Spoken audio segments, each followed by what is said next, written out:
আমার প্রবাসীরা বিদেশে তাদের গায়ের পোশাক। কয়েকদিন আগে কাতারে গেলাম, কাতারে যাওয়ার পরে একজন দৌড়ে এসে আমার সাথে সেলফি তুলতে চাইলো। হুজুর একটা সেলফি তুলবো। আমি বললাম আমিও আপনার সাথে একটা সেলফি উঠাবো। উনি বললেন আমি আপনার সাথে তুলবো, কিন্তু আপনি আমার সাথে উঠাবেন না, আপনার ফোনে উঠাবেন না। কেন? কারণ ওর গায়ে যে জামা কাপড় আমাদের দেশের ফকিরেও তা গায়ে দেয় না। বন্ধু 3 দিন, বন্ধু 3 দিন তোর বাড়িতে গেলাম, দেখা পাইলাম না রে বন্ধু 3 দিন। তুমি যার লাগিয়া আজকালকের ছেলেরা বই নিয়ে আর বসে না, ও বাবা গুগলে সার্চ করিয়া পড়ি। ওরে একালের মেয়েরা কোরআন হাদিস ধরে না, আমার মাগুরার মা বোনেরা সবাই না অনেকেই কোরআন হাদিস পড়ে না, টিকটকে ভিডিও ওরা করে। আজকালকের ছেলেরা বই নিয়ে আর বসে না, গুগলে সার্চ করিয়া পড়ি। কি হবে যুবক নামের বোঝা হয়ে এই ধরাতে, যেখানে মা বোনেরা ধর্ষিতা হয় দিনে রাতে। যৌবনের সার্থকতা ঘুচিবে সকল ব্যথা, যৌবনের সার্থকতা ঘুচিবে সকল ব্যথা। পারো যদি বলি দিতে মানুষরূপী পশুটাকে, পারো যদি বলি দিতে মানুষরূপী পশুটাকে, কি হবে বেঁচে থেকে? অযথা বিদ্যা শিখে যদি না গড়তে পারি শোষণবিহীন সমাজটাকে, কি হবে বেঁচে থেকে? কি হবে লেখালেখি কলমবাজির ওই মহড়া, সমাজের আসল চিত্র যদি না যাই তুলে ধরা? কি হবে টিভি চ্যানেল সাংবাদিকের এই ক্যামেরা, সমাজের আসল চিত্র যদি না যাই ভিডিও করা? যদি ওই ঘুষের বলে কলমটা উল্টো চলে, যদি ওই হ্যালো কলে এই হ্যালো, যদি ওই হ্যালো কলে ক্যামেরা উল্টো বলে, তবে কি যাবে রোখা দুর্নীতিকে? তবে কি যাবে রোখা দুর্নীতিকে? কি হবে বেঁচে থেকে? অযথা বিদ্যা শিখে যদি না গড়তে পারি শোষণবিহীন সমাজটাকে, কি হবে বেঁচে থেকে? কি হবে আলেম হয়ে ইমাম সেজে মসজিদেতে, পারো যদি সত্য কথা উচ্চ স্বরে না বলিতে? এত আস্তে কইলেন কেন? সত্য বললাম না মিথ্যা? সত্য বললে আওয়াজ দেওয়া যাবে না? যাবে না? কি হবে আলেম হয়ে ইমাম সেজে সমাজেতে, পারো যদি সত্য কথা উচ্চ স্বরে না বলিতে? চাকরি ভাই করো যদি ছেড়ে দাও ওই না গদি, চাকরি ভাই করো যদি ছেড়ে দাও ইমামতি, কি হবে ধোঁকা দিয়ে আল্লাহকে? কি হবে বেঁচে থেকে? অযথা বিদ্যা শিখে যদি না গড়তে পারি শোষণবিহীন সমাজটাকে, কি হবে বেঁচে থেকে? কি হবে নামাজ রোজা ইমানদারির বড়াই করে কোরআনের খাদেম যারা তারা যদি থাকে কারাগারে? কি হবে নামাজ রোজা ইমানদারির বড়াই করে কোরআনের কর্মী যারা তারা যদি থাকে কারাগারে?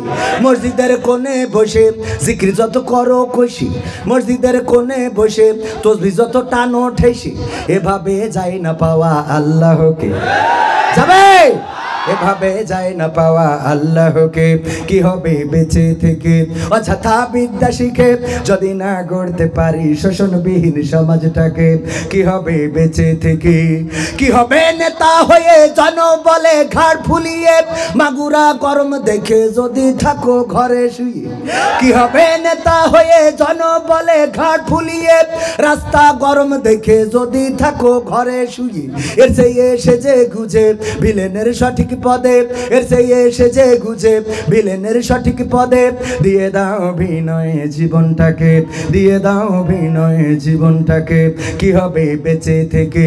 অযথা বিদ্যা শিখে যদি না গড়তে পারি শোষণবিহীন সমাজটাকে, কি হবে বেঁচে থেকে?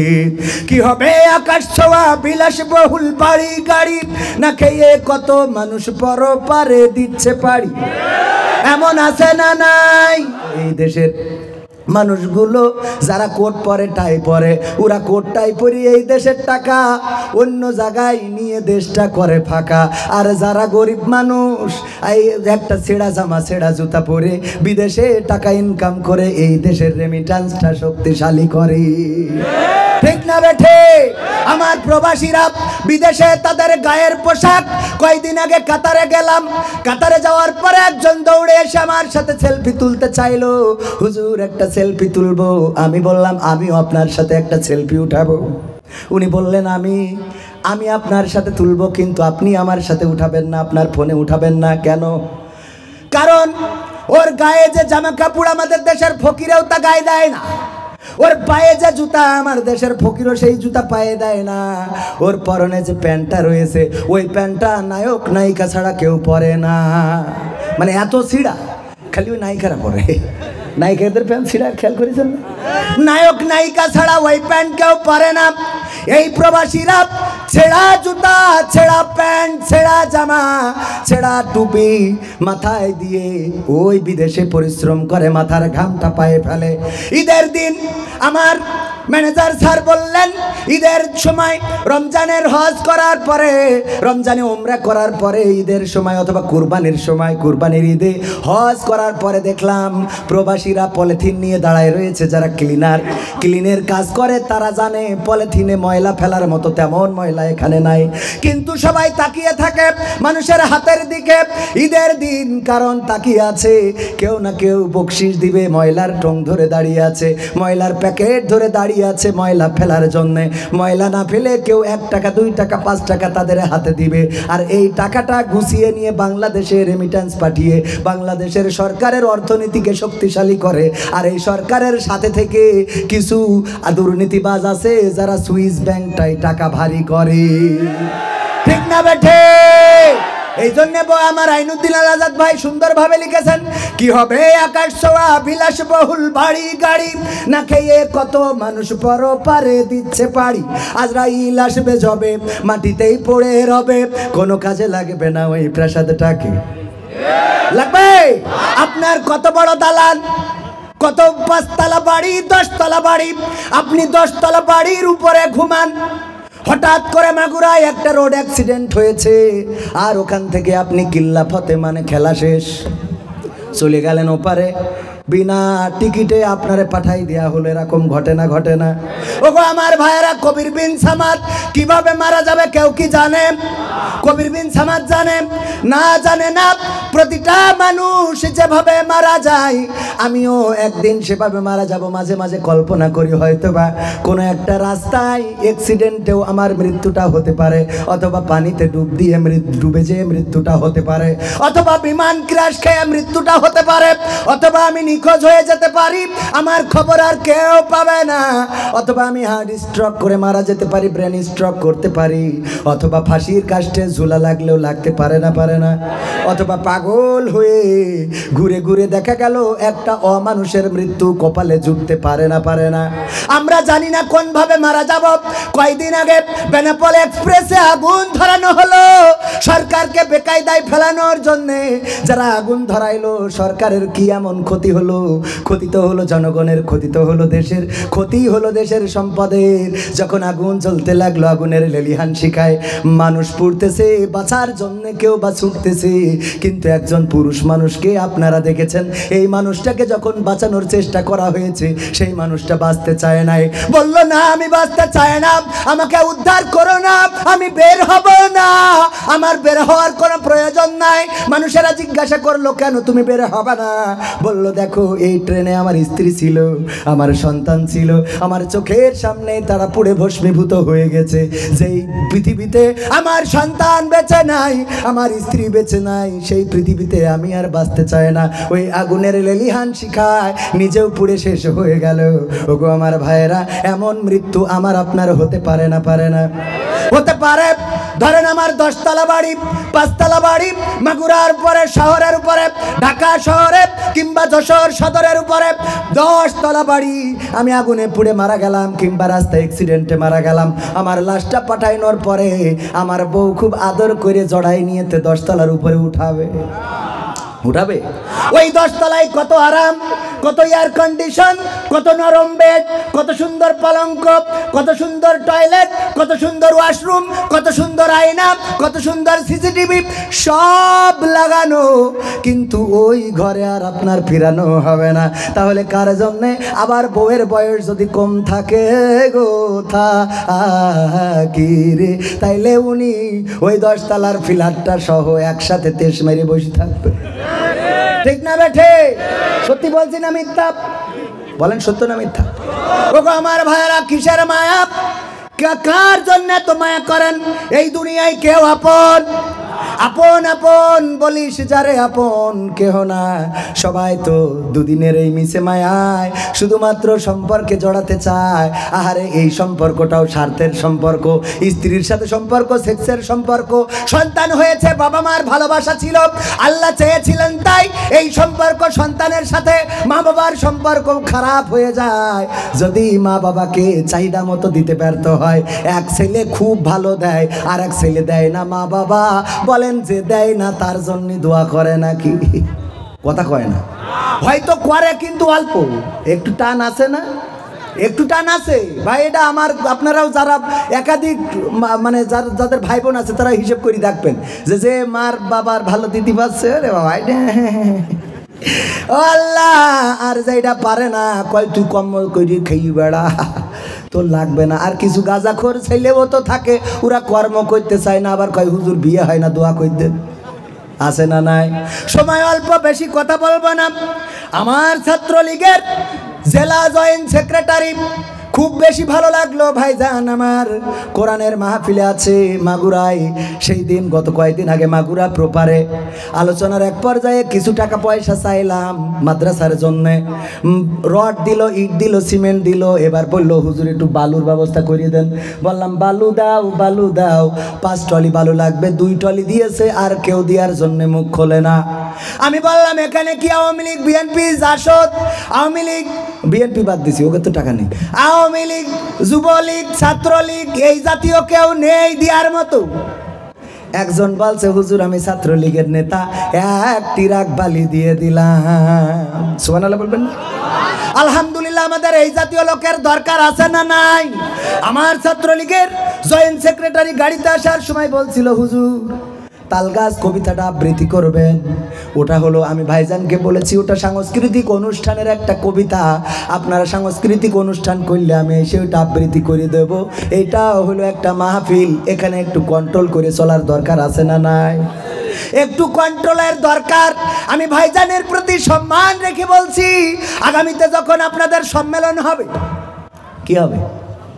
ছাত্রলীগের ত্রিবার্ষিকী সম্মেলন হয় না? ওই সম্মেলনে দাওয়াত দেবেন আমার, আমি যেয়ে বলবো খেলা হবে ইনশাআল্লাহ, আমি আসবো, দাওয়াত দিলে আসবো, অবশ্যই আসবো।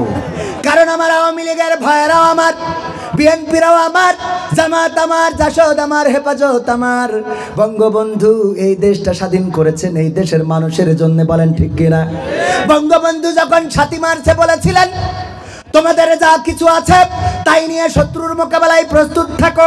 মনে রেখো এবারের সংগ্রাম স্বাধীনতার সংগ্রাম, এবারের সংগ্রাম মুক্তির সংগ্রাম, তবে শুধুমাত্র আওয়ামী লীগ ছাড়া কেউ রাস্তায় নামবা না। এই কথা বলেছে না? বলে নাই, সবাইকে বলেছে। কাকে বলেছে? প্রিয় দেশবাসী, দুঃখ ভারাক্রান্ত মন নিয়ে হাজির হয়েছি দেশবাসী। তো এই দেশের মধ্যে জামাত, জাসদ, বাসদ, হেফাজত সব ছিল না? ছিল না। সুতরাং বঙ্গবন্ধু সবাই আমাদের, এই জন্যে ওই জায়গায় ডাকলেও কোনো অসুবিধে নেই, এই জায়গায় ডাকলেও কোনো অসুবিধে নেই রে। সব জায়গায় যাব, ভালো কথা সেইটা কব। কিন্তু যদি বলেন আমার বলেন বলতে বলেন যে আমার ঘুম ভাঙাইয়া গেল গো মরার কোকিল, ওইটা কব না। যাবে ওইটা কব না। কি কব? যেখানেই যাব যেয়ে কি বলবো? আমি চাই বাংলাদেশে কাঁদবে না আর কেউ তো দুঃখে, আমি চাই প্রতিটা মানুষ মিলে মিশে থাকবে সুখে। আমি চাই বাংলাদেশে কাঁদবে না আর কেউ তো দুঃখে, আমি চাই প্রতিটা মানুষ মিলে মিশে থাকবে সুখী। ভাই একটু আওয়াজটা দেন, শুনে আমার শুনে একটু বাড়াই দেন। হ্যাঁ, আরে খুব কষ্ট বেশি হয়ে যায়। আমি চাই ভিক্ষুক হয়ে ঘুরবে না কেউ কারো দ্বারে, আমি চাই কাটবে না রাত কখনো কারো অনাহারে। আমি চাই ভিক্ষুক হয়ে ঘুরবে না কেউ কারো দ্বারে, আমি চাই কাটবে না রাত কখনো কারো অনাহারে। আমি চাই মাজলুমেরা ফেলবে না আর চোখের পানি, আমি চাই কোটের দ্বারে কাঁদবে না বিচারের বাণী। আমি চাই মাজলুমেরা ফেলবে না আর চোখের পানি, আমি চাই কোটের দ্বারে কাঁদবে না বিচারের বাণী। আমি চাই বাংলাদেশে কাঁদবে না আর কেউ তো দুঃখে, আমি চাই প্রতিটা মানুষ মিলে মিশে থাকবে সুখী। আমি চাই ধর্ষিতা বোন কাঁদবে না আর অন্ধকারে, আমি চাই ধর্ষকেরা ভালো হবে তওবা করে। আমি চাই ধর্ষিতা বোন কাঁদবে না আর অন্ধকারে, আমি চাই ধর্ষকেরা ভালো হবে তওবা করে। আমি চাই অধিকার নিয়ে খেলবে না কেউ সিনিমিনি, আমি চাই বুঝবে সবাই থাকবে না কেউ চিরদিনই। আমি চাই অধিকার নিয়ে খেলবে না কেউ সিনিমিনি, আমি চাই বুঝবে সবাই থাকবে না কেউ চিরদিনই। আমি চাই বাংলাদেশে কাঁদবে না আর কেউ তো দুঃখে, আমি চাই প্রতিটা মানুষ মিলে মিশে থাকবে সুখী। আমি চাই সাংবাদিকে সত্য কথা লিখুক সবে, আমি চাই চ্যানেলগুলো সত্য প্রচার করুক হবে। আমি চাই সাংবাদিকে সত্য কথা লিখুক সবে, আমি চাই চ্যানেলগুলো সত্য প্রচার করুক হবে। আমি চাই দাদার দেশের চ্যানেলগুলো বন্ধ হবে।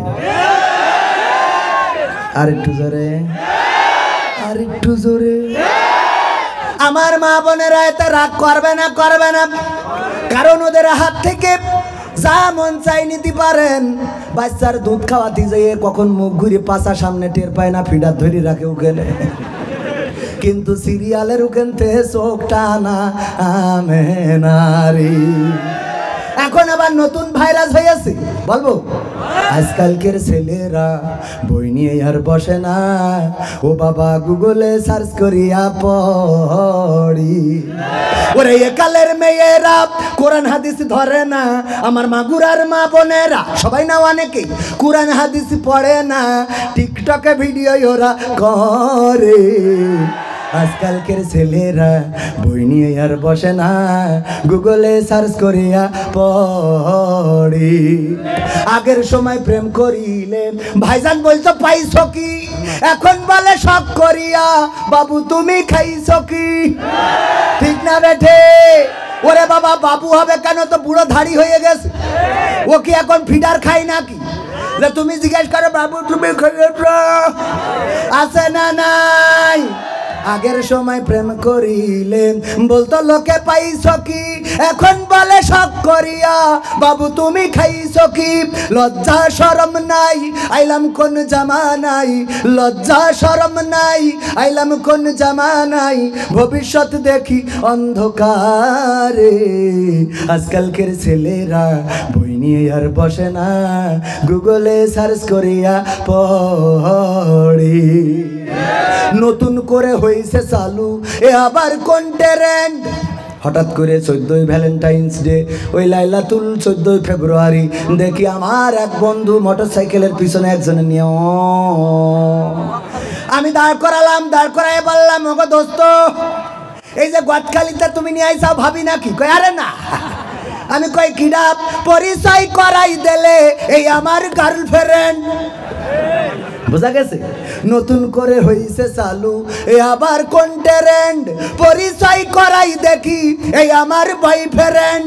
শরমের মাথা খাইয়া গেছে সব পাগল হইয়া, শরমের মাথা খাইয়া গেছে সব পাগল হইয়া, ভবিষ্যৎ দেখি অন্ধকারে। আজকালকের ছেলেরা বই নিয়ে আর বসে না, ও বাবা গুগলে সার্চ করিয়া পড়ে। একালের মেয়েরা কোরআন হাদিস ধরে না, একালের মেয়েরা কোরআন হাদিস পড়ে না, ও বাবা টিকটকে ভিডিও ওরা করে। ঠিক না বেটি? আমি আসলাম গাড়ি থেকে নামলাম, ওখানে দেখি দুইজন খুব সুন্দর করে গল্প করতেছে। আপনার এখানে আহারে গল্প করার লাইন পায় না। মাহফিলের দিন বলেছে তুমিও এসো, আমিও মানে বন্ধু 3 দিন, বন্ধু 3 দিন তোর বাড়িতে গেলাম, দেখা পাইলাম না রে বন্ধু 3 দিন। আসে না নাই তুমি যার লাগিয়া।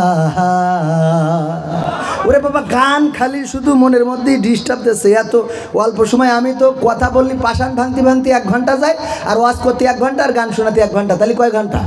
আর মুনাজাত কালেকশন দিয়ে আর 1 ঘন্টা, তাহলে কয় ঘন্টা? 4 ঘন্টা। 40,000 টাকা নিয়ে বাড়ি চলে যায়।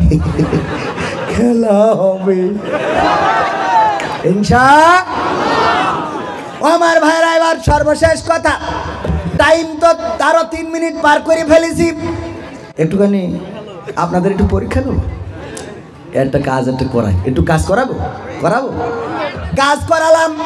গতকালকেও গত পরশু দিন আমির হামজা ভাইয়ের মাহফিলে হাজার হাজার তাওহীদি জনতা চাঁদপুরে বললাম সবাই মোবাইলটা বের করে একটু ফ্ল্যাশ লাইটটা জ্বালান আর নাড়েন। আহারে শুধু কেন নায়ক নায়িকারা নাড়াবে, শুধু কেন তাশরিফ খান নাড়াবে, শুধু কেন সাকিব খান নাড়াবে, কেন অপু বিশ্বাস নাড়াবে? আমরাও পারি না। বের করেন মোবাইল, সবাই ফ্ল্যাশ লাইট জ্বালান আমার দিকে, সবাই পকেট থেকে বের করেন মোবাইলটা, বের করে ফ্ল্যাশ লাইটটা জ্বালান। 1 মিনিট সময়, 1 মিনিটের মধ্যে এই মঞ্চটা আলোকিত করে দেখাতে চাই কোরআনের মাহফিলেও আলো জ্বলে, তারা জ্বলে। জ্বালান সবাই, জ্বালান। নারায়ে তাকবীর, জ্বালান। নারায়ে তাকবীর, নারায়ে তাকবীর। জ্বালান আরো, নারায়ে তাকবীর। আল কোরআনের আলো, আল হাদিসের আলো। আমার নেতা তোমার নেতা, আমার নেতা তোমার নেতা। নারায়ে তাকবীর। ভাইরা আমার তুমি যার লাগিয়া, ওরে নায়ক হইতা যদি নায়ক গায়ক কিংবা ক্রিকেটার, তবে তুমি পাইতারে ভাই মার কাটা। সময়টা তো বড্ড খারাপ শোনাইছি, চিনি না আজহারি। অপরাধী যদি বুক ফুলিয়ে, অনুরোধ শুনবেন আপনারা, শুনবেন? শোনার জন্য রাজি আছেন? রাজি? সবাই রাজি? দাঁড়ানো ভাইয়েরা রাজি? বলেন রাজি আছে? মা বোনেরা আছে, ওদের জন্য কিছু কথা বলার দরকার আছে না নাই? বলার দরকার, কারণ মা বোনেরাই তো একদম শেষ করে দিচ্ছে। বাজারে গেলি মা বোনদের জন্য আমরা যখন যাই, ফেয়ার অ্যান্ড লাভলির দোকানে যেয়ে বললাম ফেয়ার অ্যান্ড লাভলি দাও, বলছে হুজুর কোনটা নেবেন, আসলটা না নকলটা? বললাম আসলটাই দেন। হঠাৎ করে যেই 2 জন মহিলা এসে বলছে হুজুর সরিয়ে দাঁড়ান। আমি বললাম সরিয়ে তো দাঁড়াবো, আগে ফেয়ার অ্যান্ড লাভলিটা দাও, তারপর নিয়ে চলে যায়। বলছে কি আপনার মুখী দাড়ি, ফেয়ার অ্যান্ড লাভলি ঘষবেন গনে? বললাম দাড়ি না হয় আমার মুখে উঠেছে, আমার বোধ তো আর ওটা নাই, আমি না মাখি, বউ মাখবে না। বলছে হুজুর একটু সরিয়ে দাঁড়ান, মহিলাদের সাথে যদি ঘেঁষা লাগে গুনাহ হবে। ও বাবা, হাদিস দিয়ে আমিও আমার হাদিস দিয়েছি। তার মানে হইল মহিলা দোকানে আসলে ওর ব্যবসাটা ভালো রে। আর এখন বাজারের অধিকার সব মহিলাদের, বিদেশে টাকা পাঠায় আর সেই টাকা ব্যাংকেতে তুলে ওরে র্যাম ড্যাম দেখে কিনা ভানাসি ব্যাগ একটা থাকে রে। ওই ভানাসি ব্যাগ নিয়ে হেলে দুলে বাজার করে মন খুলে আসে। আবার বাজার করার জন্য বল্টুরে ফোন দেয়, বল্টু অনেক দিন ধরে আসো না। সত্য না মিথ্যা? মা বোনদের কি বলবো, মেয়ে প্রতিদিন কোচিংয়ে যায়, শুক্রবারেও বন্ধ নেই, বৃহস্পতিবারেও বন্ধ নেই, মহরমও বন্ধ নেই, 14ই ফেব্রুয়ারি ভ্যালেন্টাইন্স লাইলাতুল ওই দিনও বন্ধ নেই, ওর প্রতিদিন কোচিং আছে। আবার যাই আর এক বুর কাছে বলে অপু তোর মেয়ে কোচিং করে, তো আজ শুক্রবার না, তো বলছে আল্লাহ তোর মেয়ে মনে হয় অত লেখাপড়ায় বেশি যত্নশীল, আমার মেয়ের শুক্রবারেও কোচিংয়ে যায়। হঠাৎ করে 3 দিন ধরে মেয়ের খোঁজ নেই, এসে বলছে অপু মেয়ের পাচ্ছি নেই। বলছে কেন? বলছে 3 দিন ধরে সে আর বাড়ি আসেনি। বলছে দেখো কনে কোচিং করে বেড়াচ্ছে, ঠিক না বেঠে? ওর কোচিং বন্ধ হয় না কেন? ও তো কোচিং করতে যায় না, স্যার ছুটি কাটাতে কক্সবাজার গেছে, ও অমনি আর একজনের সাথে। সত্য না মিথ্যা? এইগুলো চেক করার দরকার আছে না নাই? এইগুলো চেক করবে না। এবার এই যুবকদের নষ্ট করে, এরা ভালো মানুষ, সরল সোজা, হঠাৎ করে বাপের পকেটে টাকা চুরি করি কক্সবাজারে। এই ভালো মানুষটারা চোর বানাইছে কিনা ওরা না? 14ই ফেব্রুয়ারি বলি দিয়েছে তুমি যদি আমার 3 পিস না দাও তাহলে বলে আমি আবুল মেম্বারের ছেলের সাথে বলে লাইন মারবো। এখন এ যাই করি হোক তাই করি হোক, মিয়া বাবা বেশি হোক আর বাবা বেশি হোক, ও কিন্তু 3 পিস কিনবে। খারাপ বানায় কারা ওরা না? আমার এই সোনা ছেলেগুলো কত সুন্দর, কত ভালো মানুষ, এগের চরিত্র দেখো দিলি। আর এগের এইভাবে নষ্ট করতেছে, এইখানে সেখানে। আরে বাবা হোটেলে নিয়ে গেছে, এবার এই করি করি উল্টো পাল্টা করে, এবার যখন বিয়ে করে না সেই অমনি কাউন্সিলে যে এই কয়ে আমার ধর্ষণ করেছে, পাকা মুখ একা ধর্ষণ করলো কি করে? আমি তো চিন্তা করি ও ধর্ষণ করি না, তুই ওর করি নষ্ট করেছিস, এটা কিরকম? সত্য না মিথ্যা? চরিত্রটা দেশ মেরে দিচ্ছ তোমরা, পড়ি পড়ি দোষ আমাদের, মামলা খালি আমরা, কেস খালি আমরা, বউ ছাড়তে গেলি সমস্যা আমাদের, বউ তালাক দিলেও টাকা দিতে হবে, না দিলেও তাহলে তোমরা পরক্রিয়া করি বেড়াবা, তো ওটা কিনা সহ্য করবে? কথা কয় না? সত্য না মিথ্যা? এই ঝামেলাগুলো একটু মা বোন আমার বলছি আপনারা একটু দয়া করি বুরকা যখন পরিছেন একটু মনের মধ্যে বুরকাটা লাগান, মনের মধ্যে একটু লাগান, খালি বাইরে পড়েন না। আমার আল্লাহ বলছে ওয়া করনা ফি বুয়ুতিকুন্না ওয়ালা তাবাররাজনা তাবাররুজাল জাহিলিয়াতিল উলা।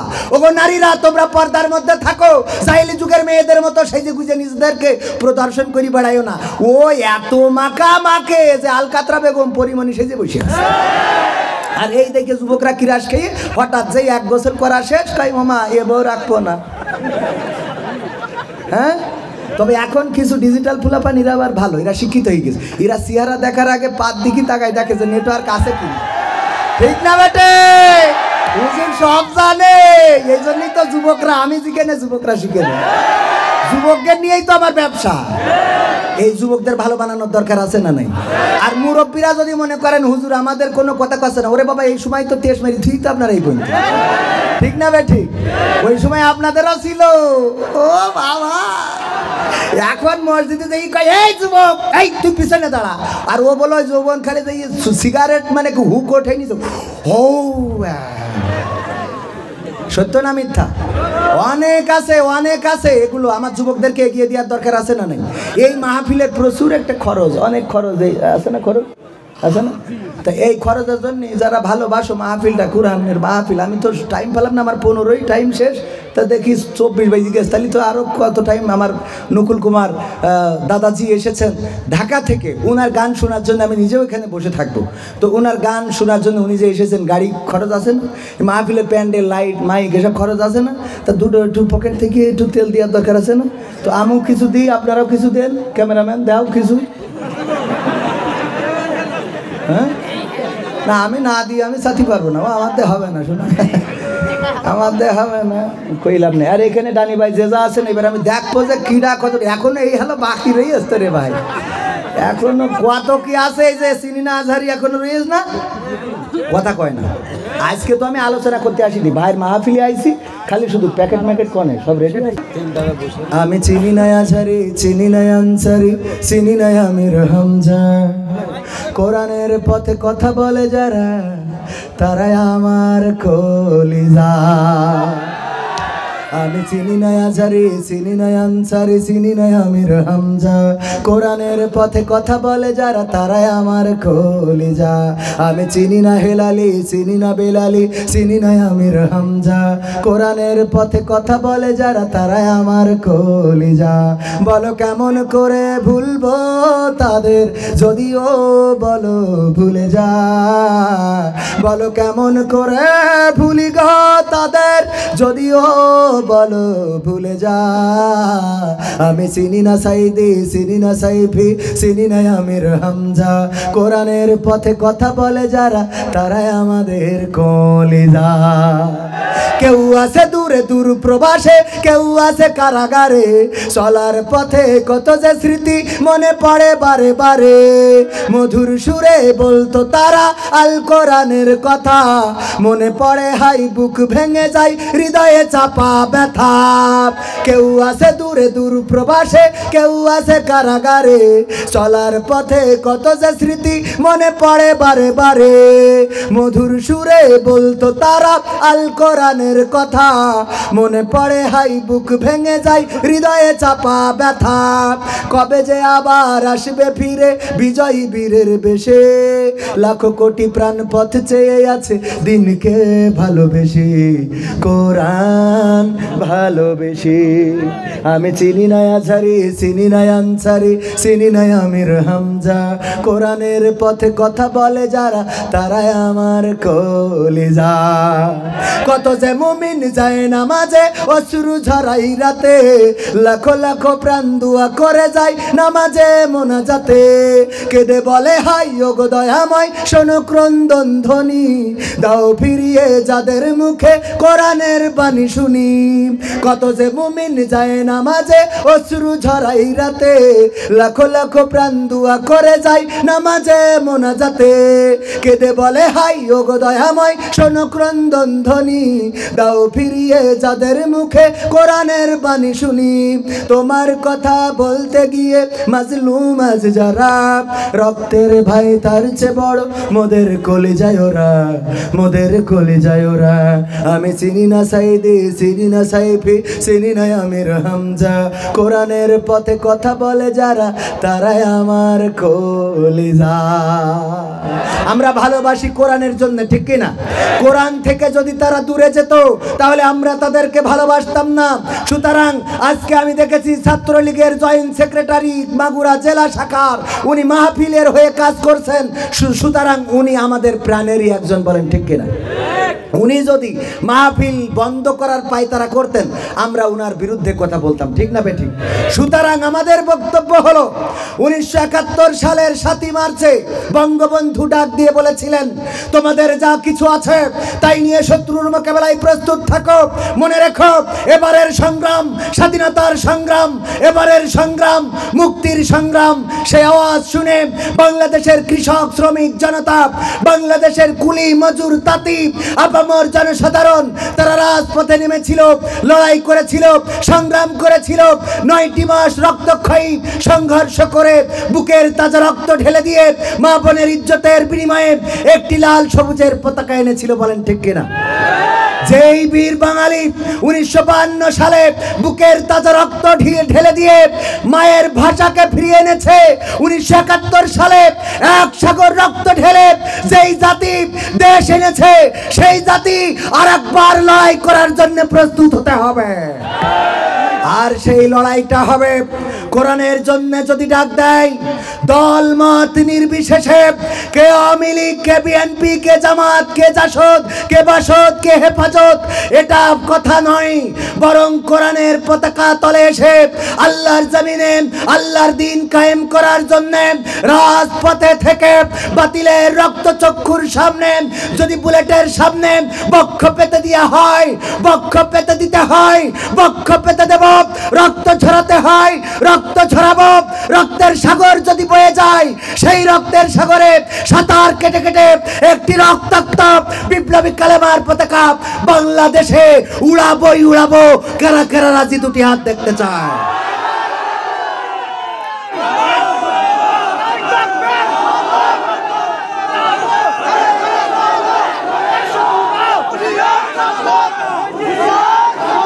সম্মানিত ভাইয়েরা, সম্মানিত ভাইয়েরা, এই দেশে বঙ্গবন্ধুর পরিবার এসেছিল ইসলাম প্রচারের জন্য। বঙ্গবন্ধু কন্যা মডেল মসজিদ বানিয়েছেন। সুতরাং এই দেশে মসজিদের বিপক্ষে, মাদ্রাসার বিরুদ্ধে ষড়যন্ত্র হবে, এটা মেনে নেওয়া হবে না। আলেমদের বিরুদ্ধে ষড়যন্ত্র মানা হবে না। আলেমদের হাতের হ্যান্ডকাপ দেখতে চাই না। কোন মাওলানাকে কারাগারে দেখতে চাই না। কারণ কারাগার হবে জেনাকারী, ব্যভিচারকারী, ধর্ষণকারী, দুর্নীতিকারী তাদের অবস্থান। সেখানে আলেম থাকবে কেন? ঠিক না বেঠিক?